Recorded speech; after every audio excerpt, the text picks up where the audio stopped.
दयानंद सरस्वती अपने जीवन में मैडम ब्लावात्स्की के इतने प्रभाव में रहा कि उसने अपनी जो वसीयत बनवाई थी उस वसीयत में एक दावेदार मैडम ब्लावात्स्की को ही बनाया गया था। आप सोच सकते हैं कि दयानंद ने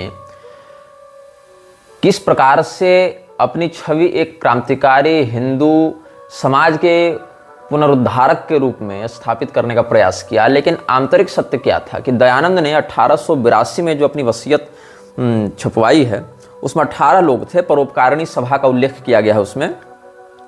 तो स्वीकार पत्र उसने छपवाया था जो मेरठ में रजिस्टर करवाई गई थी इस पत्रावली को। और ये पत्रावली कब बनी थी? 1882 में, 1882 में। तो थियोसॉफिकल सोसाइटी के जो संस्थापक लोग थे, जिसमें कर्नल हेनरी आलकाट था, जिसमें मैडम हेलेना ब्लावात्स्की थी, इन दोनों लोगों को भी दयानंद ने अपने निजी वस्त्र, पुस्तक, प्रकाशन और उसका जो भी अवशेष बचता है उसके मरने के बाद उसकी जो संपदाएं होती या जो भी अंत्येष्टि का जो अधिकार होता वो 18 लोगों के पास था परोपकारिणी सभा के बैनर तले। और इसमें मैडम ब्लावात्स्की और कर्नल हेनरी आलकट को भी इसने सम्मिलित किया था। तो दयानंद ऐसा नहीं है कि वो हिंदुओं के लिए काम कर रहा था या वेदों के उद्धार के लिए काम कर रहा था। दयानंद हिंदुओं को उनके पारंपरिक सनातन धर्म परंपरा से तोड़कर अपने संगठन में जोड़ने का प्रयास कर रहा था। और उनको पहले एक बार कुल परंपरा से तोड़ दिया जाता, शास्त्रीयता से विमुख कर दिया जाता, वेदों के नाम पर उनको अपने पास बुलाकर उनको वेदों का अनर्थ ही बताया जाता, तो उस स्थिति में वापसी का तो कोई मार्ग बचता नहीं, क्योंकि मन तो विकृत हो चुका है। अंततः क्या होता कि जो मुख्य उद्देश्य है म्लेच्छराज का, दैवी संपदा की हानि, आसुरी संपदा की वृद्धि, उसी में इसके लोग लगे रहते। तो यहां पर आप 150 सालों का ईसाई मिशनरी का इतिहास देखें। 150 वर्षों में ईसाई मिशनरियों में ने भारत में जितना धर्मांतरण कराया उसका आंकड़ा निकाल कर देखें। और ये आंकड़ा निकाल कर देखें कि उनमें से कितने लोग अपनी विशुद्ध कुल परंपरा से जुड़े हुए थे और फिर ईसाई बने। बहुत कम लोग मिलेंगे जो दुर्भाग्यवशात या बिल्कुल लोभ से ग्रस्त होकर ऐसा किए होंगे। लेकिन ये जितने लोग आर्य समाज और ये जितने अलग अलग प्रकार की संस्थाएं हैं, एनजीओ हैं, जो सनातन धर्म के मूल सिद्धांत के विरुद्ध जाकर बनाई गई, ये सभी एनजीओ जहां पर सक्रियता से कार्य कर रही हैं, उन्हीं सभी स्थानों में धर्मांतरण ईसाइयों ने अधिक किया है।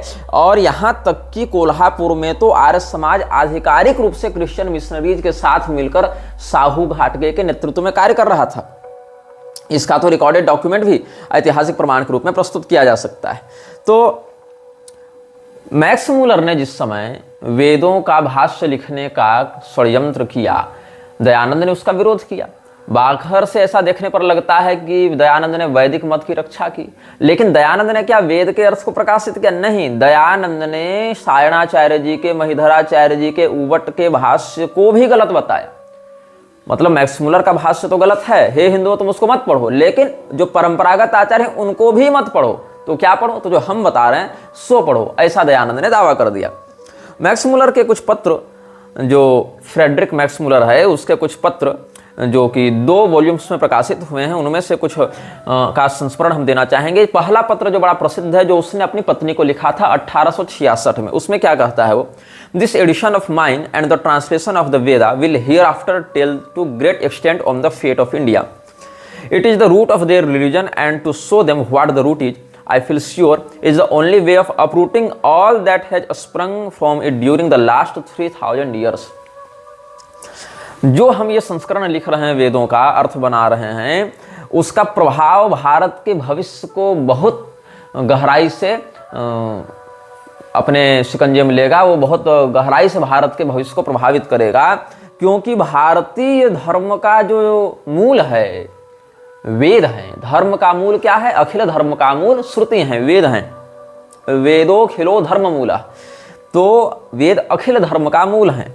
और वहां पर जब हम उस जड़ में ही विकृति कर देंगे तो उनको, जो ये हजारों वर्षों से फल फूल रहे हैं, विकसित हो रहे हैं, वहां से उनको उखाड़ फेंकना सरल हो जाएगा। एक और पत्र इसने अपने पुत्र को लिखा है मैक्स मूलर ने, उसमें क्या कहता है?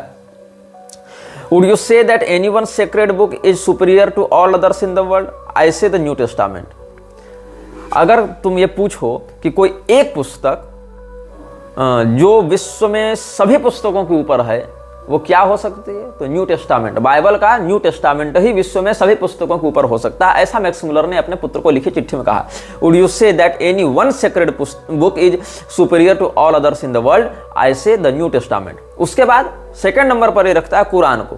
After that, I should place the Quran, which in its moral teachings, which is hardly more than a later edition of the New Testament. Max Muller के अनुसार सबसे पहला नंबर ये बाइबल के न्यू टेस्टामेंट को देगा, उसके बाद ये कुरान को स्थान देगा, जो कि न्यू टेस्टामेंट का ही एक अद्यतित संस्करण है, एक अपडेटेड वर्जन है, एक न्यू एडिशन है मोरल टीचिंग्स के मामले में। उसके बाद ये क्या कहता है, तीसरे स्थानों पर मैं ओल्ड टेस्टामेंट को रखूंगा, बाइबल के ही ओल्ड टेस्टामेंट को तीसरे स्थान पर रखूंगा। Then would follow the Old Testament, the southern Buddhist Tripitaka, और चौथे स्थान पर हम रखेंगे बौद्धों के त्रिपिटक को, दक्षिणी बौद्धों के त्रिपिटक को। पांचवें स्थान पर यह वेद को रखता है और छठे स्थान पर फारसियों के जैन अवस्था को रखता है। ये इसकी दुर्बुद्धि है। वेदों को बाइबल और कुरान से नीचे रखने वाला है कौन? Max Muller. और प्रभुपाद ने भी क्या कहा था कि बाइबल, कुरान, वेद, गीता, भागवत ये सब एक ही पवित्र ग्रंथ हैं, एक ही ईश्वर का प्रतिपादन करने वाले ग्रंथ हैं। 1868 में अपनी पत्नी को लिखे पत्र के 2 वर्षों के बाद आर्गेल के ड्यूक को, जो भारत का मंत्री हुआ करता था, मिनिस्टर फॉर इंडिया, वहां एक भारत मंत्री पद हुआ करता था ना, कि भारत का प्रतिनिधि कौन बनेगा, मतलब भारतीय समाज पर तो ब्रिटिश निवेशकर्ताओं का राज्य है, तो वहां भारत मंत्री बनाते थे। तो ड्यूक ऑफ आर्गाइल उस समय इस पद पर था। उसको ये क्या लिखता है, 16 दिसंबर 1868 को लिखी हुई चिट्ठी में मैक्स मुलर कह रहा है, the ancient religion of India is doomed and if Christianity does not step in, whose fault will it be? Bharat का प्राचीन धर्म अब मेरे द्वारा ध्वस्त कर दिया गया है, और इस अवसर का लाभ लेकर भी अगर ईसाइयत भारत में अपना पैर नहीं फैलाती है तो इसमें फिर किसकी गलती मानी जाएगी? मतलब मिशनरी की ही गलती है कि तुम इतना बढ़िया अवसर चूक जा रहे हो। ऐसे ही बायरामजी मलाबारी को 29 जनवरी 1882 को मैक्स मुलर ने चिट्ठी लिखी है। उसमें क्या कहता है, I wanted to tell what the true historical view of this value of this ancient religion is as looked upon not from an exclusively European और Christian but from a historical point of view, but discover it in steam engines and electricity and European philosophy and morality and you deprive it of its true character. The true historical value of Vedic religion को मैं जानता हूं, मतलब कि वैदिक धर्म का जो वास्तविक महत्व है, ऐतिहासिक महत्व, उसको हम जानते हैं, ये कहता था मैक्स मुलर। और इसीलिए उसको विकृत करने का हम प्रयास कर रहे हैं, क्योंकि अगर ये विकृत होगा तो भारत में अतिशीघ्र ईसाइयों का बाहुल्य बढ़ेगा। इसी काम को राजा राम मोहन राय बढ़ाने में लगा रहा, इसी काम को दयानंद भी आगे बढ़ाने में लगा रहा, किंतु दयानंद ने मैक्स मुलर की इन बातों का खंडन किया, विरोध किया। अगर विरोध नहीं करता तो लोगों को खुलेआम पता चल जाता कि भैया ये तो ईसाई मिशनरियों के लिए काम कर रहा है। तो इसीलिए उसने क्या किया, दयानंद ने मैक्स मुलर का विरोध किया, ताकि लोगों को लगे नहीं ये तो ईसाइयों के खिलाफ लड़कर हिंदू धर्म की रक्षा कर रहा है। लेकिन क्या किया दयानंद ने इसके साथ साथ? दयानंद ने सीधे सीधे हमारे सनातन धर्म के मान्य ग्रंथों को ही नकारना आरंभ कर दिया। दयानंद ने क्या किया, वो जितने भी स्वमत विरुद्ध ग्रंथ हैं उनको उसने प्रक्षिप्त कह दिया। भारतेंदु हरिश्चंद्र जो बड़े प्रसिद्ध साहित्यकार हुए, उन्होंने एक टिप्पणी की थी दयानंद सरस्वती के विषय में। क्या कहते हैं भारतेंदु हरिश्चंद्र, पहले केवल भागवत का खंडन किया, फिर सब पुराणों का, फिर कई ग्रंथ माने, कई छोड़े, अपने काम के प्रकरण माने, अपने विरुद्ध को छेपक कहा, भाष्य में रेल तार आदि कई अर्थ जबरदस्ती की। इसी से संस्कृत विद्या को भली भांति न जानने वाले ही प्रायः इनके अनुयायी हुए। जाल को छुरी से न काटकर दूसरे जाल से ही काटना चाहा, इसी से दोनों आपस में उलझ गए और परिणाम गृह विच्छेद उत्पन्न हुआ। किसका? दयानंद का यह दुष्परिणाम समाज को देखने को मिला। ये किसका वचन है? ये भारतेंदु हरिश्चंद्र का वचन है। और जो दयानंद सरस्वती ने लिखा है विदेशियों के विषय में, उसमें एक सत्यार्थ प्रकाश के 10वें 11वें समोल्लास को तुम पढ़ोगे तो इसमें एक बात है मूर्तियों के विरुद्ध, मूर्ति पूजा के विरुद्ध, कि जब संवत 1914 में अंग्रेजों ने तोपों से मंदिर उड़ा दिए थे तो मूर्तियां कहाँ गई थी? अधेलों ने तो वीरता की और शत्रुओं को मारा, बघेलों ने तो, हाँ टाइपिंग मिस्टेक है, बघेलों ने तो वीरता की और शत्रुओं को मारा, परंतु मूर्ति एक मक्खी की टांग भी न तोड़ सकी। यदि श्री कृष्ण के सदृश कोई होता तो उसके धुर्रे उड़ा देता और वे भागते फिरते। भला यह तो कहो कि जिसका रक्षक मार खा जाए उसके शरणागत क्यों न पीटे जाए। और फिर यूरोप वासियों की प्रशंसा करते हुए दयानंद क्या लिखता है, यूरोपियनों की उन्नति के कारण है उनमें बाल्यावस्था में विवाह न करना। तो शास्त्र जो कन्यादान की आई है उसका निषेध कर दिया कि अंग्रेज लोग बहुत बढ़िया कर रहे हैं बचपन विवाह न करके। हमारी बहु बेटियों की जो स्थिति है समाज में धर्मशास्त्रीय मर्यादा के अनुसार, उसको इसने खंडित किया। अपने बच्चों को सुशिक्षित करना, तो क्या हम सुशिक्षित नहीं कर रहे थे? हमारी शिक्षा तो उनकी शिक्षा की अपेक्षा कई गुना लौकिक पारलौकिक दृष्टि से उन्नत थी। स्वयंवर विवाह होना, और इस बात को भी यहाँ पर कह दिया कि जिसका मन जिससे लगे उसको तुम शादी करके ले जाओ। वहां पर स्वयंवर का जो शास्त्रीय अर्थ है वो लागू नहीं होता, लेकिन वहां पर क्या है, स्त्री पुरुष का एक दूसरे के प्रति आकर्षण हुआ तो कर लियो संबंध, न हुआ तो तलाक दे दियो। यही वहां पर यूरोपियन व्यवस्था थी। उसी की प्रशंसा करते हुए दयानंद लिख रहा है, उनका शिक्षित होकर धूर्तों का उपदेश न सुनना। मतलब वे शिक्षित हैं और धूर्त लोग उनको उपदेश देंगे तो नहीं सुनेंगे। धूर्त यहाँ किसको कहा जा रहा है? मूर्ति पूजकों को, सनातन धर्मियों को। न उनके पाखंडों में फंसना, परस्पर विचार कर और सभा से निश्चित करके कार्य करना, स्वदेश और स्वजाति की उन्नति के लिए तन मन धन से प्रयास करना और उनके प्रति कभी विश्वासघात न करना, आलस्य को छोड़कर उद्योग और पुरुषार्थ में लगा रहना आदि वेदोक्त शुभ गुण। मतलब इसके लिए असली वेदोक्त गुण तो था यूरोपियों के पास, और हम लोगों के पास कुछ नहीं था। हम लोग पाखंडी थे, अंधविश्वासी थे, ढोंगी थे, ऐसा इसका कहना है। और जो दयानंद ने यूरोपियों की प्रशंसा में लिखा कि वो लोग बाल विवाह नहीं करते, अपने मन से स्त्री पुरुष को चयन करके विवाह कर लेते हैं, और ये वेदोक्त गुण है और इसी गुण को भारत को अपनाना चाहिए। इस छोटी सी पंक्ति का और इस पंक्ति के माध्यम से सनातन धर्म की परंपरा को तोड़ने का क्या दुष्परिणाम हुआ कि आज घर घर वर्ण संकरता फैल गई, घर घर व्यभिचार होने लगे, घर घर वेश्यावृत्ति होने लगी, और उसको उन्नत समाज के रूप में, वोक कल्चर के रूप में देखा जाने लगा। 2 से 3 पीढ़ी जाते जाते ये चारित्रिक पतन दयानंद ने करवा दिया। जो अंग्रेजों का अभिष्ट था उसी को दयानंद ने अन्य प्रकार से परोसकर व्यक्त किया। क्योंकि जब आप मूर्ति पूजा का खंडन इस प्रकार से करेंगे तो आपके मन में इस्लाम और ईसाईयत के प्रति कोई आक्रोश नहीं बचेगा। करे ठीक है, हमारे मंदिरों को लूट दिया, हमारी मूर्तियों को तोड़ दिया, तो क्या दिक्कत है, हम ही गलत थे जो मूर्ति पूजा कर रहे थे। ये दयानंद ने षड्यंत्र किया है कि तुम्हारे मन में यह भाव डालना कि तुम मूर्ति पूजा गलत कर रहे हो, इसीलिए तुम्हारे मंदिरों को कोई तोड़ दे तो तुमको फर्क नहीं पड़ना चाहिए। तो इससे क्या हुआ कि जो लोग मूर्ति पूजा के विरुद्ध खड़े हो गए दयानंद के बहकावे में, राममोहन राय के बहकावे में, वो सभी लोग अपराध बोध से ग्रस्त हो गए कि हम ही गलत कर रहे थे जो मूर्ति पूजा कर रहे थे, और हमारे शत्रुओं ने ठीक ही किया। मतलब मूर्ति पूजा के विरोध से क्या हुआ, मूर्ति और मंदिरों से जुड़े जितने भी आजीविका थे शूद्र वर्ण के, माली का काम, बढ़ई का काम, रथकार का काम, और जितने भी प्रकार के सैरंध्री का काम है, ये जितने भी मंदिर की परंपरा से जुड़े हुए थे शूद्र वर्ण के लोग, आप जगन्नाथपुरी जावे, एक मंदिर की व्यवस्था से लाखों लाख लोग आजीविका पा रहे हैं, और उनमें 80% लोग तो शूद्र वर्ण से ही हैं। तो मंदिर की व्यवस्था तोड़ने से पूरी अर्थव्यवस्था टूटेगी। अर्थव्यवस्था टूटने पर क्या होगा, लोग गुलामी करने के लिए विवश होंगे, अंग्रेजों की नौकरी करने के लिए विवश होंगे, और हिंदुओं के मन में अंग्रेजों का विरोध करने का भाव भी नहीं जगेगा। क्योंकि आप मूर्ति पूजा का विरोध करेंगे तो मंदिर टूटने पर आपको कष्ट नहीं होगा, सरकार आपके मंदिरों पर अधिग्रहण करेगी, और जो हिंदू तब भी मूर्ति पूजा में निष्ठा रखेंगे उन हिंदुओं के प्रति आपके मन में घृणा का उदय होगा, करे ये सब तो ढोंगी है, पाखंडी है। तो जो हिंदू मूर्ति पूजा करेगा उसके मन में आपके प्रति घृणा होगी। यही काम आर्य समाज आज भी कर रहा है। फिर अगर उस मंदिर को कोई तोड़ने आएगा, उस मंदिर के ऊपर अत्याचार होगा, तो आपके मन में कोई क्रोध नहीं होगा, क्षोभ नहीं होगा, करे ठीक है जाओ होने दो। तो इससे इस्लाम और ईसाईयत के प्रति आपके मन में कोई संघर्ष की भावना नहीं बचेगी। आपको क्या लगेगा कि ठीक है ये लोग कर रहे हैं तो उससे हमारा क्या बिगड़ रहा है। तीसरी बात, इसमें कर्मणा वर्ण व्यवस्था को लाने का दुष्परिणाम ये कि कोई भी व्यक्ति मुसलमान ईसाई पहले आपके मंदिरों को तोड़ेगा, आपके मन में कोई क्रोध नहीं, फिर आपके यहाँ आकर आर्य समाज मंदिर में कहेगा हम आर्य बन गए, फिर जैसा काम है वैसा वर्ण होता है, तो क्या होगा, फिर वो कहेगा कि हम ब्राह्मण बन गए, क्षत्रिय बन गए, फिर आपकी बहु बेटी भी उठा कर ले जाएगा, और लोग कहेंगे अरे ठीक ही तो है, वो ब्राह्मण क्षत्रिय तो कर्म से होते हैं इसलिए ऐसा हो गया। कितना बड़ा षड्यंत्र है इसको तुम समझना, वृक्षराज की इस व्यवस्था के पीछे कितना बड़ा षड्यंत्र चल रहा है। और जिन धर्मशास्त्रों से ये सब बातें खंडित तो होंगी उन सबको अप्रमाणिक मान लिया जाए। इसीलिए क्या कहता है, तीसरे समोल्लास के आगे आप बढ़ते जाएंगे तो क्या कहता है कि ये सब मिथ्या जाल कहा है पुराणों को इसे, कि कुछ ग्रंथ परित्याग के योग्य, जाल ग्रंथ, कपोल कल्पित मिथ्या ग्रंथ है। इनमें यदि थोड़ा बहुत सत्य भी है तो वह वेद का, और असत्य इनके घर का है। इसीलिए इन असत्य मिश्रित ग्रंथों को उसी तरह त्याग देना चाहिए जैसे विष युक्त अन्न को। सत्य का ग्रहण तो वेदादि शास्त्रों से ही हो ही जाता है, फिर इस मिथ्या जाल को क्यों गले लगाया जाए।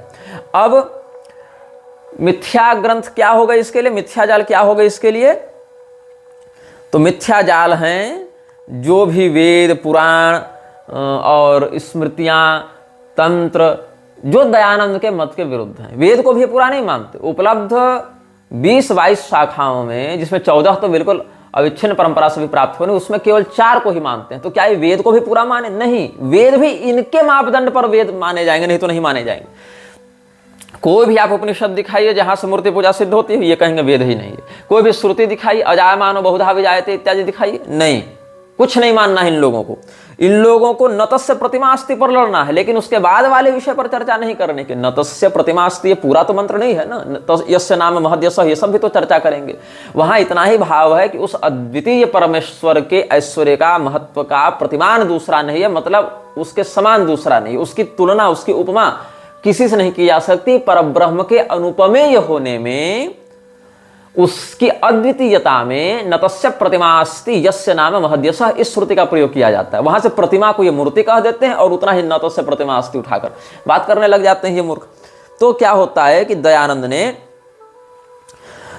कह दिया कि ये सारे के सारे ग्रंथ जाल ग्रंथ हैं। कौन कौन ग्रंथ जाल ग्रंथ हैं? तो इसमें लिखता है कि नीचे जो जो अपरित्याग के जो ग्रंथ हैं उनका परिगणन संक्षेप में किया जाता है, और जो जो ग्रंथ नीचे लिखेंगे वह जाल ग्रंथ समझना चाहिए। व्याकरण में कातंत्र, सारस्वत, चंद्रिका, मुग्धबोध, कौमुदी, सिद्धांत कौमुदी को भी जाल कह दिया, शेखर, मनोरमा आदि कोश में अमर कोश आदि, और छंदो ग्रंथ में वृत्त रत्नाकर आदि, शिक्षा में अथो शिक्षा प्रोक्षा में पाणिनीय मतम यथा इत्यादि, ज्योतिषी में शीघ्र बोध, मुहूर्त चिंतामणि आदि सब अप्रामाणिक इसके लिए। काव्य में नायिका भेद, कोलयानंद, रघुवंश, माघ का वही सब, फिर किरातार्जुनियम सब, ये सब। मीमांसा में धर्म सिंधु अप्रामाणिक हो गया। व्रत वैशेषिक में तर्क संग्रह आदि, ये सब। न्याय में जागदीशी इत्यादि, तर्क संग्रह इत्यादि को भी ये अप्रामाणिक कह दिया, अन्नम भट्ट वाली। योग में हठ प्रतिपिकादि भी अमान्य है। सांख्य में सांख्य तत्व कौमुदी आदि अमान्य है। वेदांत में योग वासिष्ठ भी अमान्य है। पंचदशी अमान्य है। वैद्यक में सारंगधर संहिता भी अमान्य है। स्मृतियों में मनुस्मृति तो अमान्य पूरी नहीं कर पाया, तो कह दिया प्रक्षिप्त श्लोक। और प्रक्षिप्त श्लोक कुछ नहीं, जिन श्लोकों से आर्य समाज का खंडन होता है उसको इन्होंने प्रक्षिप्त घोषित कर रखा है। किसने प्रक्षिप्त किया, कब किया, इससे पहले की अप्रक्षिप्त प्रति कहां है, इसका कोई अता पता नहीं, लेकिन कह दिया कि ये सब प्रक्षिप्त है। और अन्य सब स्मृति, मनु के अलावा तो बाकी सारी स्मृति अप्रमाण हो गई, और मनुस्मृति में भी जितना हम मानते हैं उतना ही प्रमाण होगा, बाकी प्रक्षिप्त कह दिया इन लोगों ने। ये इनका नाटक है। सब तंत्र ग्रंथ प्रमाणिक, सब पुराण, तुलसीदासकृत भाषा रामायण, भाषा निबद्ध मति मंजुल मातनोती, तो भाषा रामायण, रामचरितमानस को यहाँ इसने कहा है। रुक्मिणी मंगल आदि और सर्व भाषा ग्रंथ ये सब कपोल कल्पित मिथ्या ग्रंथ हैं, ये इसने कहा है। किसने कहा है? दयानंद ने। अब इस ग्रंथ में क्या हुआ, जो हमने अभी इन ग्रंथों का नाम बताया, इन ग्रंथों में दयानंद की सारी पोल खोलने की क्षमता है, इसीलिए उन सभी ग्रंथों को इसने अप्रामाणिक कह दिया। और ये जो हैं संप्रदाय, ये सब जो ग्रंथ हैं, ये सब दयानंद ने प्रथम शत्रु के रूप में बताया। ये हमारे प्राथमिक शत्रु हैं, यही हमारे असली शत्रु हैं। उसके बाद जब व्यापक विरोध होने लगा समाज में, तब इसने सोचा जब तो डैमेज कंट्रोल करना पड़ेगा, तो थोड़ा बहुत ईसाइयों के विरुद्ध भी लिखना पड़ेगा, इस्लाम के विरुद्ध भी लिखना पड़ेगा। तब इसने 13वां और 14वां समोल्लास, बाद में असली सत्यार्थ प्रकाश में नहीं, उसके बाद में ऐड करके डाला गया, उसमें अल्टरेशन की गई। और उससे पहले संस्करण में भी बहुत कुछ बातों को हटाया है, तोड़ा है, मरोड़ा है, सीधे सीधे प्रकरण ही हटा दिए हैं प्रथम संस्करण के सत्यार्थ प्रकाश से। इसीलिए मैं कहता हूं कि ये सारे जितने एनजीओ बाज हैं ना, ये सब धर्म नहीं है, ये सब अंग्रेजों के उठाए हुए संस्थान हैं। यहां तक कि आर्य समाज में तुम विवाह करने जाओ तो दोनों का हिंदू होना भी जरूरी नहीं है, एक पक्ष हिंदू है पर्याप्त है, बाकी सब लोग आर्य हो गए। कृणवंतो विश्वमार्यम कहते हैं, तो पूरा संसार आर्य, और हमारा मेंबरशिप ले लो तो तुम आर्य समाजी, और तुम फिर कुछ भी करो। ये नाटक चला रखा है इन लोगों ने। शादी के बाद जितने लव जिहादी हैं सब आर्य समाज में जाकर वहां से हिंदू होने का, आर्य होने का सर्टिफिकेट लेकर आ जाते हैं। उसके बाद उनका षड्यंत्र तो तुम जान ही रहे हो कि क्या क्या करते हो। यहां तक कि इन लोगों ने क्या किया है, हमारे मान्य उपनिषदों को प्रक्षिप्त और मिलावटी घोषित कर दिया, और दयानंदोपनिषद नाम का एक फर्जी उपनिषद निकाल रखा है। दयानंदोपनिषद को भी मिलेगा तो पढ़ लेना। और यहां तक कि संस्कृत के विद्वानों से चापलूसी करवा के, जिसमें एक व्यक्ति का मैं नाम लेना चाहूंगा, कपिल देव द्विवेदी, कौन है, कहाँ का प्रोफेसर है, पता कर लेना। कपिल देव द्विवेदी ने दयानंद का स्तोत्र लिख दिया है। तुलसीदास जी का ग्रंथ अप्रामाणिक हो गया, लेकिन दयानंद की स्तुति होनी चाहिए। भगवान की पूजा नहीं हो सकती है, भगवान की मूर्ति नहीं बनानी है, लेकिन जो शास्त्रोक्त है उसको नहीं मानना इनके लिए, लेकिन दयानंद की बड़ी बड़ी मूर्तियां लगी रहेंगी। जब मैं बहुत बच्चा था तो हमारे पिताजी ने आधुनिक शिक्षा दिलाने के उद्देश्य से सोचा कि किसी आधुनिक विद्यालय में भी डालना चाहिए। शास्त्रीय शिक्षा तो दे ही दे रहे हैं घर में, लेकिन समाज में और भी क्या चल रहा है इसको जानने के लिए सीबीएसई कोर्स में उन्होंने मुझे डाला। तो उस समय डीएवी ग्रुप के एक प्रतिष्ठित विद्यालय में हमारा नामांकन हुआ, और उस समय डीएवी ग्रुप मुझे लगभग मान लीजिए आप 80% छूट में पढ़ा रहा था। मतलब वो फीस नहीं लेते थे, केवल 5,000 रुपये सालाना पिताजी देते थे। कब की बात है, 2003-4 की बात है। तो उस समय लगभग 2-2.5 साल हम पढ़े होंगे। मैंने प्रथम, द्वितीय और उसके बाद 5-6 महीना और हम पढ़े थे, इतनी कक्षाएं हम वहाँ पढ़े थे। और उस समय प्राइड ऑफ डीएवी का हमको इन लोगों ने पुरस्कार दिया था, और एक महाधिवेशन हुआ था डीएवी ग्रुप का। तो हमने संस्कृत में एक नाटक किया था, अष्टावक्र का हमने वहाँ पर अभिनय किया था, अष्टावक्र हम बने थे, और संस्कृत में वो नाटक किया था। तो इसके कारण डीएवी समूह में जो वहाँ बड़े बड़े डायरेक्टर आए थे उसमें हमारी अच्छी प्रतिष्ठा थी उस समय। तो प्राइड ऑफ डीएवी का हमको उन्होंने पुरस्कार दिया था। धीरे धीरे, अच्छा, पिताजी को भी आर्य समाज के इतने गहरे षड्यंत्रों के विषय में नहीं पता था। उनको लगा कि ठीक है आधुनिक शिक्षा देने के लिए भेज रहे हैं, लेकिन धीरे धीरे उन लोगों ने जब कहा कि नहीं, ये मूर्ति पूजा नहीं, वैसा नहीं, ऐसा नहीं, अपने भाषणों में वो लोग लिख लिख कर देते थे कि तुम इसको प्रेजेंट करना, मतलब आर्य समाज का प्रचार करना। पिताजी ने देखा ये क्या लिख कर तुमको दिया गया। मैंने कहा वही तो समझ में नहीं आ रही ये बात पिताजी, ये लोग राम भगवान को, कृष्ण भगवान को, सबको, किसी को नहीं मानते कुछ, और हम तो प्रतिदिन अपना बजरंगबली की पूजा करके ही स्कूल जाते हैं, तो ये क्या ये लोग बता रहे हैं। तब पिताजी गए, हमारा नाम कटवा दिया। तो फिर वहाँ झगड़ा हुआ, फिर दूसरे विद्यालय में गए, वहाँ से फिर बुला कर लाया गया कि नहीं नहीं, दोबारा इस बच्चे का यहाँ नामांकन कराया जाए, हम लोग इस प्रकार से नहीं व्यवहार करेंगे। दोबारा जब आए, 1-2 महीना और पढ़े, तब फिर से वही प्रपंच शुरू हो गया। पिताजी के सामने हमको कहने लगे वो लोग, आर्य समाजी लोग, कि ये बाबा जी की बात नहीं माननी है, हम जो कह रहे हैं वो माननी है। तब पिताजी ने कहा कि तुम हमारे ही पुत्र को हमारे ही स्वधर्म विरुद्ध कर दे रहे हो, तो तुम किस प्रकार की शिक्षा इसको दोगे। वहीं झगड़ा हुआ, और आर्य समाजियों के मुंह पर पिताजी ने उनको खूब सुनाया, और हमें वहां से कहा कि अब चलो जो पढ़ाना होगा हम पढ़ाएंगे, जैसे पढ़ाना होगा वैसे पढ़ाएंगे। तो फिर पिताजी हमको वहां से हटा दिए। तो बचपन में, बहुत बचपन में, 6-7-8 वर्ष की उम्र में 2-2.5 साल के लिए डीएवी ग्रुप में आधुनिक शिक्षा प्रणाली के विषयों को जानने के लिए हमारा नामांकन करवाया गया था। लेकिन सैद्धांतिक रूप से तो हम उससे प्रभावित नहीं हुए। प्रभावित हुए रहते तो झगड़ा ही नहीं होता। झगड़ा हो गया क्योंकि सिद्धांत टकराने लगे ना। तो इन लोगों ने क्या किया, वहां पिताजी ने यही पूछा था केवल कि ये जो आपने प्लेग्राउंड में इतनी बड़ी दयानंद की मूर्ति लगा रखी है, इसको अगर हम जाके 10 जूता मारे तो आपको कैसा लगेगा। तो नहीं, ऐसा कैसे, वैसा कैसे। तो फिर भगवान कृष्ण और भगवान श्री रामचंद्र जी जिनकी प्रतिमा का शास्त्रीय वर्णन मिलता है, उन वर्णनों को अस्वीकार करने के लिए तुम लोग सीधे सीधे मूर्ति पूजा को नकली कह देते हो, और फिर उसी दयानंद की मूर्ति खड़ी करके उसका अनावरण करके उसको फूल माला चढ़ा रहे। तो तुम मानना क्या चाहते हो भाई, तुमको मानना क्या है यहाँ की। तो इसने क्या लिख दिया है, नमामि मूल शंकरम दयाकरम गुणाकरम प्रभाकरम सुधाकरम समस्त लोक भास्करम। मतलब पूरे विश्व में अगर कोई सूर्य है तो दयानंद है इनके लिए। और महर्षि वृंद वंदितम, दयानंद महर्षि नहीं रहा, महर्षि लोग तो इसकी सेवा करते हैं, इस लेवल पर दयानंद को पहुंचा रखा है। महर्षि वृंद वंदितम श्रुतिर निनाद नंदितम अनाथ नाथमाश्रयम सदा सदार्य संश्रयम। अनाथों का नाथ है दयानंद। ये चापलूसी देख रहे हैं इन लोगों की, नए नए स्तोत्र रचे जा रहे हैं। और कहता है जो दयानंद के चरणों की सेवा करेगा वो समस्त शोक से मुक्त हो जाएगा। त्वदंघ्रि पद्म सेवनम समस्त शोक शोषणम अशेष दोष दूषणम सुधई सुखौघ सिंधु पोषणम। कितना कुछ इसने चापलूसी में लिखा है, बहुत है लेकिन ज्यादा नहीं बताऊंगा। इतना ही जान लो कि जो लोग ये कहते हैं कि दयानंद ने इस्लाम के विरुद्ध लिखा, ईसाइयत के विरुद्ध लिखा, उनको ये समझना चाहिए डैमेज कंट्रोल करने के लिए, हिंदुओं को मूर्ख बनाने के लिए केवल है। सार्वदेशिक पत्रिका का 1942 का संस्करण निकाल कर देखना, हाजी अल्लाह राखिया का वर्णन मिलेगा रहमतुल्लाह, जो कच्छ का स्वर्ण व्यापारी था, उसने कितना डोनेशन दिया है आर्य समाज को आगे बढ़ाने में। और दयानंद के जीवित रहते लाहौर में जब आर्य समाज की स्थापना हो रही थी, मुंबई में पहले हुई फिर लाहौर इत्यादि में हुई, वहां अनारकली कोठे का मालिक था रहीम खान, उसने कितना डोनेशन दिया, ये सब का रिकॉर्ड निकाल कर देखना कि किनके पैसों से ये सब चल रहे थे। रहमतुल्लाह क्या करता था, रहीम खान क्या करता था, लाहौर के अनारकली कोठे वाला, ये सब बहुत कुछ तुमको प्राप्त होगा। दयानंद स्तव बना रखा है, दयानंदोपनिषद बना रखा है।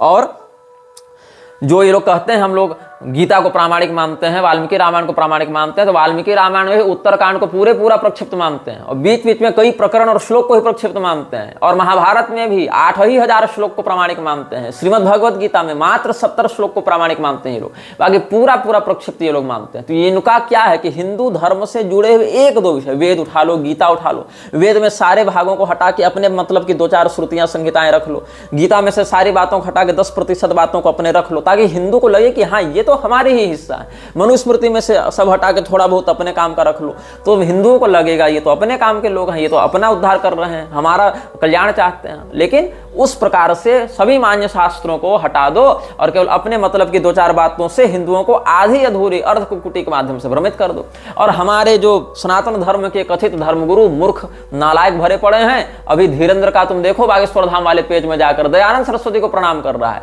उसको श्रद्धांजलि दे रहा है। अम्बेडकर का चरण तो पहले ही चूम चुका है, अब दयानंद का चरण चूम रहा है, जबकि वही दयानंद भगवान श्री रामचंद्र जी को भगवान ही नहीं मानता।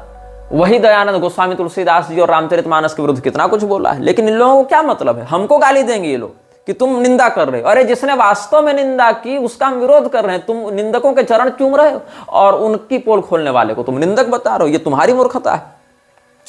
तो जो मैडम ब्लावात्स्की के विषय में हम बता रहे थे, उसका क्या संबंध रहा दयानंद से। जो थियोसॉफिकल सोसाइटी की स्थापना हुई उसमें दयानंद ने एक पत्र लिखा है अपने समावेश के लिए। तो दयानंद ने थियोसॉफिकल सोसाइटी ज्वाइन भी की है और दयानंद ने थियोसॉफिकल सोसाइटी से अपना संबंध तोड़ भी लिया। दोनों बातें हुई, यहाँ घुसा भी और यहाँ से वो भाग भी गया। क्यों गया बाहर, क्यों उसने फिर बाद में थियोसॉफिकल सोसाइटी का विरोध भी किया, इसके विषय में भी हम आपको बताएंगे। लेकिन इससे पहले हम आपको बताएं द ग्रेट व्हाइट ब्रदरहुड के बारे में। द ग्रेट व्हाइट ब्रदरहुड क्या है? ये थियोसॉफिकल सोसाइटी का वास्तविक नाम है। थियोसॉफिकल सोसाइटी तो बाहर से चल रही थी ना, अंदर से इस संस्था का, क्योंकि फ्रीमेसन्स के ये लोग थे, तो इन्होंने द ग्रेट व्हाइट ब्रदरहुड अपना नाम रखा था। और ये क्या है, कुछ विशेष मनुष्यों के या कुछ विशेष शक्तियों के माध्यम से लोगों को एक विशेष बात का उपदेश देने के लिए इन लोगों ने संगठन बनाया था। 32 लोगों के विषय में हम पहले अनुभागों में बता चुके हैं आपको। तो ये जो लोग थे उनको मास्टर्स ऑफ एंशिएंट विजडम कहा जाता था, या the ascended masters, the church invisible और द हेरार्की कहा जाता था इन लोगों को, या फिर उच्च स्तरीय गुरु कहा जाता था, या चर्च इनविजिबल, मतलब ऐसी संस्था, ऐसा चर्च जो हमें दिख नहीं रहा है लेकिन जिसके संकेत हमें प्राप्त हो रहे हैं। The great white brotherhood. अब कहा गया कि द ग्रेट व्हाइट ब्रदरहुड में कितने लोग हैं, तो सबसे पहला व्यक्ति जो इसके विषय में खुलकर सामने आया वो हमारे इस प्रकरण की नायिका जो थी हेलेना पेट्रोवना ब्लावात्स्की, वो थी the white brotherhood, the great white brotherhood की ये प्रोमिनेंट लीडर रही। इसके बाद इसने क्लेम किया कि हमें बहुत सी शक्तियों से संकेत प्राप्त हो रहे हैं और हम उन्हीं के आदेश पर चलेंगे। तो इसके पीछे पीछे कौन लोग आए?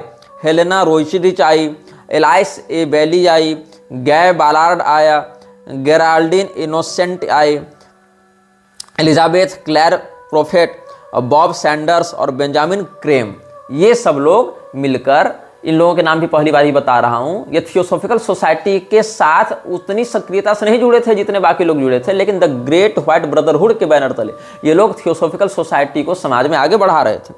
अब ये पूछा गया कि ये जो परम गुरु की बात है, जो एसेंडेड मास्टर्स की बात है, वो मास्टर्स कौन है? तो कहा हमको जिन गुरुओं से ज्ञान मिलता है वो गुरु में मास्टर जीसस हैं। सबसे पहले तो जीसस क्राइस्ट से हमें सिग्नल मिल रहा है, फिर चीन के विचारक कन्फ्यूशियस हैं, फिर गौतम बुद्ध हैं, फिर जीसस की अम्मा हैं Mary the mother of Jesus हैं, फिर हिलेरियन है, फिर इनोक है, पॉल द वेनेटियन है और क्वाइन यीन है, सेंट जर्मन हैं और कुथुमी हैं। इनमें से कोई व्यक्ति सनातन धर्म का नहीं है, सारे लोग वेद विरोधी मत के प्रचारक हैं, इसमें कोई भी वैदिक मत का अनुयायी नहीं है। तो द ग्रेट व्हाइट ब्रदरहुड, जिसके कथित सारे उपदेशक या संकेत प्रदाता सारे अवैदिक म्लेच्छ मतों के आसुरी तत्वों के पोषक रहे, उन सारे लोगों से जुड़ी संस्था में दयानंद क्या कर रहा था? उन 32 लोगों में दयानंद क्या कर रहा था? अब कहा गया कि ये सारे लोग जो हैं वो तुमको क्यों ज्ञान बता रहे हैं, तो इसीलिए कहा गया कि हम जो है मेटाफिजिकल एक्सपीरियंसेस कर रहे हैं और हमारा यह कर्तव्य है कि हम उस परम ज्ञान को मानवीय सभ्यता में लागू करके मनुष्यों को उद्धार का मार्ग दिखाएं। और इसके लिए थियोसॉफिकल सोसाइटी की राइटिंग्स के अंतर्गत HP ब्लावात्स्की ने एक पुस्तक लिखी जिसका नाम था अग्नि योग। जिन लोगों ने मेरे पिछले अनुभागों को देखा था उनमें से बहुत लोगों ने एक बड़ी अच्छी टिप्पणी की थी कि म्लेच्छ के लिए अग्नि पूजा का भी विधान भविष्य पुराण आदि में बताया गया। वो क्या है, तो यहाँ अग्नि पूजा अग्निहोत्र का नाम नहीं, ऐसे ही अग्नि योग की बात है। They worship the fire of hell, इस प्रकार की अवधारणा उनके मन में है। वो अग्नि जो है वो अग्निहोत्र की याज्ञिक अग्नि नहीं है, पवित्राग्नि पूताग्नि नहीं है, वो जो आसुरी अग्नि है, जो नारक अग्नि है, उसकी वो आराधना करते हैं। तो ये जो अग्नि योग है ये भी उसी का एक उदाहरण है। अब पूछा गया कि भाई तुम्हारा हेडक्वार्टर कहाँ है, ये जो ग्रेट व्हाइट ब्रदरहुड है इसका हेडक्वार्टर कहाँ है, तो कहा संभल ग्राम में। अब संभल ग्राम वो स्थान है जहां पर भगवान विष्णु का कल की अवतार होगा। संभल ग्राम वह जगह है जहां भविष्य के बुद्ध भी होंगे जिनका नाम होगा मैत्रेय। दोनों की भविष्यवाणी मिलती है, वैदिक मत के संरक्षक भगवान कल्कि और अवैदिक मत के प्रस्तोता भगवान मैत्रेय, दोनों का अवतार संभल ग्राम में वर्णित है। और उस समय मंजूश्री कीर्ति संभल का राजा रहेगा ऐसा बौद्ध मानते हैं। और इसका वर्णन काल चक्र तंत्र में वर्णित है और काल चक्र तंत्र की एक प्रति हमारे पुस्तकालय में सुरक्षित है। तो अनुत्तर योग की जो श्रृंखला है, बौद्धों में बहुत से हैं, तो उसमें जो अनुत्तर योग तंत्र श्रृंखला है उसमें एक तंत्र आता है कालचक्र तंत्र, वहां इन बातों का संदर्भ मिल जाता है। तो ये जो ग्रेट व्हाइट ब्रदरहुड है ये कहता है कि हम संभल ग्राम से अपना सिग्नल प्राप्त कर रहे हैं। पुनश्च उसमें सिग्नल देने वाला कोई वैदिक शास्त्रीय मत का आचार्य नहीं है। जितने लोग हैं, कोई ईसाई है, कोई बौद्ध है, कोई और किसी मत को मानने वाला है। तो यहां पर एक नाम बड़ा महत्वपूर्ण है द ग्रेट व्हाइट ब्रदरहुड में। द ग्रेट व्हाइट ब्रदरहुड के राइटिंग्स को आप पढ़ेंगे तो वहां एक नाम बहुत बार आता है जिसका नाम है अज़राएल। अज़राएल AZRAEL। तो अज़राएल जो है वो क्या है, अज़राएल को मालक अल मौत भी कहा जाता है। कुरान में इसका वर्णन है सूरा अज-सजदा में। तो सूरा अज-सजदा में इसको मलक अल मौत कहा गया है और इसने 4 पुस्तकें दी हैं अपने अनुयायियों को। जो अज़राएल है वो भी एक प्रकार का उच्च स्तरीय पिशाच है, म्लेच्छराज के कार्य को ये भी आगे बढ़ाता है। तो इसका स्वरूप कैसा है, एक व्यक्ति जिसने काले रंग का क्लॉक पहन रखा है, हुडेड क्लॉक, जैसे आप इसको देखे होंगे कभी किसी फिल्म में या किसी फोटो में। ग्रीम रीपर, ग्रीम रीपर एक अवधारणा है मृत्यु के देवता के विषय में, जो बहुत पतला दुबला कंकाल नुमा दिखता है और उसकी लंबाई बहुत अधिक है और काले रंग का चोगा जो हुडी पहना रहता है और पीछे पूरा क्लॉक उसका पर्दे के समान गिरता रहता है और अपने हाथों में एक लाठी लिए हुए और उस लाठी के ऊपर एक लोहे का नोक वाला लगा हुआ है, कटार जैसा, मतलब वो कर्व है एक, और उसमें एक लाठी लगी हुई है और वो ग्रीम रीपर लोगों को मारने के लिए आता है। तो ग्रीम रीपर जो है उसी के समान मलक अल मौत अथवा अज़राएल का स्वरूप बताया गया है। अलग अलग सभ्यताओं में अलग अलग नाम से इस पिशाच को ये लोग कहते हैं। तो ये अज़राएल ही teachings of the great white brotherhood के मूलभूत 4 पुस्तकों का उपदेष्टा है। और ये मैडम ब्लावात्स्की का थियोसॉफिकल सोसाइटी के पीछे का चेहरा था। मतलब कितने लेयर्स बने हुए हैं, कितनी परतें बनी हुई हैं इस प्रकार के संगठनों में, ये तुमको समझना पड़ेगा। बाहर से लग रहा है आर्य समाज तो क्रांति ला रहा है और भारत को आगे बढ़ा रहा है। आर्य समाज कहाँ से जुड़ा है, वो थियोसॉफिकल सोसाइटी से जुड़ा है। Theosophical society the great white brotherhood से जुड़ी है। द ग्रेट व्हाइट ब्रदरहुड म्लेच्छराज के अज़राएल पिशाच से जुड़ा हुआ है। ये पूरा का पूरा क्रम चल रहा है। तो 1850 और 1860 के बीच में HPB जब कबालिस्टों से मिल रही थी, जो यहूदियों का एक तांत्रिक संप्रदाय माना जाएगा, और द्रूज रिलीजन एक था वहाँ पर, कबीली लोगों ने द्रूज नाम का एक मत चला रखा था, और कॉप्टिक क्रिश्चियनिटी इन लोगों के ये संगठन में रही थी। तो रोशन के साथ ये, जब रोशन उसके साथ यात्रा किया करता था ना, रोशन 32 में से तीसरा व्यक्ति था, आप उसके विषय में पिछले अनुभागों में सुन सकते हैं। तो रोशन के साथ ये कायरो में रहने लगी थी। वहाँ पर उसको बहुत कुछ तंत्र विद्या के विषय में जानकारी मिली, वहाँ वो प्रैक्टिस करने लगी। फिर उसको जमाल अद-दीन अफगानी मिला था, जो पॉलिटिकल रिफॉर्मर और सूफी टीचर हुआ करता था। उसके बाद ये मैक्स थियन से मिली, जो एक पोलैंड का जू था, जो लुई बेम्स्टेन के नाम से भी प्रसिद्ध था। तो इसके विषय में बता चुके हैं। इसका मीरा अल्फासा से क्या संबंध था, मीरा अल्फासा का अरविंदो से क्या संबंध था, बहुत लोगों से मिली। और उसके बाद फ्री मैसन्स का एक लीडर था राफेल बॉर्ग, इससे ये मिली। तो राफेल बॉर्ग और HPB और मेटामॉन और बेम्स्टेन, ये सारे लोग मिलकर कायरो में 1871 में तांत्रिक ऑकल्ट सोसाइटी की रचना करने का, स्थापना करने का प्रयास करते हैं, लेकिन उस समय ये असफल होते हैं।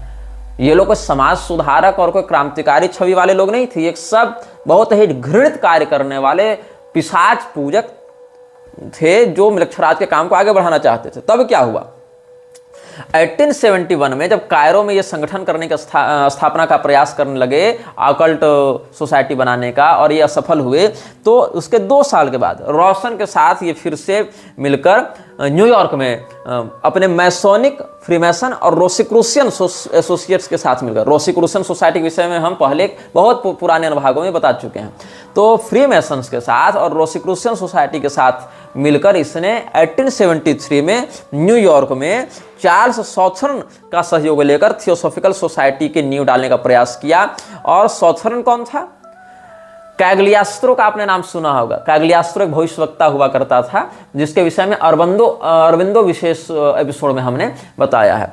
शायद एपिसोड 34 या 35 होना चाहिए, 34 के आसपास मैंने बताया था। तो कैग्लियास्त्रो जिस संस्था से जुड़ा हुआ था, जिसमें मैसोनिक राइट ऑफ मेम्फिस था और सोसाइटियस रोसिक्रुयाना इन एंजेलिया, तो इन दोनों संगठनों से कैग्लियास्त्रो सम्मानित था, एसोसिएटेड था। इन्हीं दोनों संगठनों से जुड़ा था सोथेरन, जो चार्ल्स सोथेरन था। तो चार्ल्स सोथेरन ही थियोसॉफिकल सोसाइटी को बनाने में फ्रीमेसन और रोसिक्रूसियन लोगों को साथ में लाकर HPB का सहयोग करता है। उसके बाद इजिप्ट में, मिस्र में एक लक्सर ब्रदरहुड था, ब्रदरहुड ऑफ लक्सर। लश्कर नहीं, लक्सर, LUXOR, वो लश्कर तैयबा वगैरह अलग होते हैं। तो ये जो ब्रदरहुड ऑफ लक्सर था, ये भी पैशाचिक गतिविधियों को अंजाम देने वाला एक गुप्त संगठन था। और ये इससे कौन जुड़ा था? बेम्स्टेन। तो बेम्स्टेन ही बाद में मैक्स थियन बन गया था ना, जो मैक्स थियन मीरा अल्फासा के गुरु बना बाद में, जो अरविंदो विशेष में हम बता चुके हैं। तो ये जो ब्रदरहुड ऑफ लेक्सर था, ये भी बड़ा मिस्टीरियस था और इससे जुड़ा हुआ था बेम्स्टेन। तो अलग अलग गुप्त संस्थाओं के लोगों ने मिलकर एक और दूसरी संस्था की नींव डाली थी, और secret society like the Rosicrucian lodge, यही इनकी महत्वाकांक्षा थी कि हम रोसिक्रूसियन लॉज की तरह एक सीक्रेट सोसाइटी की स्थापना करें। और HPB ने कर्नल ऑलकट के साथ मिलकर फिर 1878 में TS को आधिकारिक रूप से मैसोनिक ऑर्डर बनाने का और मैसोनिक ऑर्डर के अंतर्गत कार्य कराने का विजन रखा, और ऐसा इन्होंने किया। और फिर 1879 में जब ये भारत आई, तो ब्लावात्स्की यहाँ के लोगों से और प्रभावित होने लगी, और फिर उनके माध्यम से अपने कार्य को आगे बढ़ाने लगी, जिसमें सबसे पहला व्यक्ति जो ऑलकट और HPB के जीवन में इस कार्य को आगे बढ़ाने के लिए सामने आए, उसका नाम था Swami Dayanand Saraswati. After her 1879 arrival in India, however, new forces behind the scenes became far more important influences on Blavatsky. Initially, she and Olcott honored Swami Dayananda Saraswati, founder of the reform group of the Arya Samaj, as their Indian guru. Dayananda denounced all Hindu practices and doctrines from the post-Vedic period and wished to make Indian society on the basis of his interpretation of Vedas. From Olcott's memoirs, it is clear that at first HPB declared the Swami one of the masters. Later, after falling out due to his religious intolerance, he was supplanted by other Indian Mahatmas. क्या हुआ? दयानंद सरस्वती को इन लोगों ने अपना गुरु के रूप में स्थापित किया, क्योंकि उसके पास एक धर्मगुरु की छवि थी, एक नाम था, एक वेशभूषा थी। तो हिंदुओं के मध्य अपनी घुसपैठ करने के लिए दयानंद एक अच्छा माध्यम हो सकता था। और बाद में इन लोगों ने क्या किया, आप पढ़ेंगे, जो यूनिवर्सल फ्री मैसनरी की जो वेबसाइट है, वहाँ पर सेंजार के विषय में जो बातें बताई गई, वहाँ क्या कहते हैं ये लोग कि if the manuscript the heretic code is written in Sanjar Brahmabhasya, it can only be read or understood by initiated Brahmanas who have already received the revelation of Atharvana and Angiras. The last and supreme initiation. Atharvana और आंगिरस विद्याओं में, इन तंत्र विद्याओं में जिसकी आभिचारिक निपुणता रहेगी, ऐसा ब्राह्मण ही सिमजार भाषा के ग्रंथ को और ब्रह्मभाष्य को समझ सकता है। और ब्रह्मभाष्य वास्तविक भाषा है ब्रह्मांड की, जो बाद में लोगों ने संस्कृत के रूप में जानना प्रारंभ किया, लेकिन संस्कृत उसका मूल रूप नहीं है। वास्तविक तो संस्कृत से भी पुरानी भाषा सिमजार ही है, ऐसा इन लोगों ने बताने का प्रयास किया था। तो दयानंद सरस्वती का इस प्रकार से संबंध हमने बताया कि कैसे द ग्रेट व्हाइट ब्रदरहुड के बैनर तले उसके अभियानों को, अजराइल के उपदेशों को ये लोग आगे बढ़ाने के लिए अलग अलग गुप्त संस्थाओं के लोगों ने मिलकर थियोसॉफिकल सोसाइटी की नींव डाली, और फिर थियोसॉफिकल सोसाइटी ने दयानंद सरस्वती से हाथ मिलाया। और यहाँ तक कि रुडोल्फ हॉर्नले को ये कहना पड़ा, जो क्वींस कॉलेज का प्रिंसिपल था बनारस में, उसको ये कहना पड़ा कि He, Dayananda, may possibly convince the Hindus that their modern Hinduism is altogether in opposition to the Vedas. If once they become thoroughly convinced of this radical error, they will no doubt abandon Hinduism at once. They cannot go back to the Vedic state that is dead and gone and will never revive. Something more or less new must follow. We hope it may be Christianity. कि दयानंद हिंदुओं के मन में ये बात डालने में सफल हो जाएगा कि वेद अलग हैं, पुराण अलग हैं, और वैदिक मत जो है वो वास्तविक है, पौराणिक मत नकली है। और एक बार हिंदू इस बात को जान गए, समझ गए, तो पुराणों से उनकी निष्ठा समाप्त हो जाएगी और फिर उनको ईसाइयत की ओर ढकेलना हमारे लिए सरल हो जाएगा। ये प्रोफेसर रुडोल्फ ने कहा, और प्रोफेसर रुडोल्फ दयानंद का बहुत निकटवर्ती व्यक्ति था। आगे के अनुभागों में हम आपको बताएंगे कि आर्य समाज में कौन से फ्रीमेसन्स के एक्टिव सदस्य घुसे हुए थे और कैसे इन लोगों ने आर्यन मेसोनरी की स्थापना की थी। यह वीडियो जल्द ही हटा दिया जा सकता है। कृपया थर्ड पार्टी ऐप्स का उपयोग करके डाउनलोड करें। आप इस वीडियो को अपने चैनल पर फिर से अपलोड भी कर सकते हैं।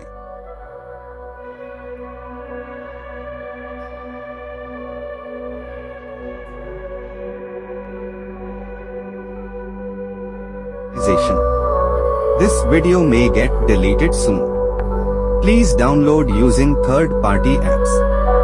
You may also re-upload this video on your channels. Thank you.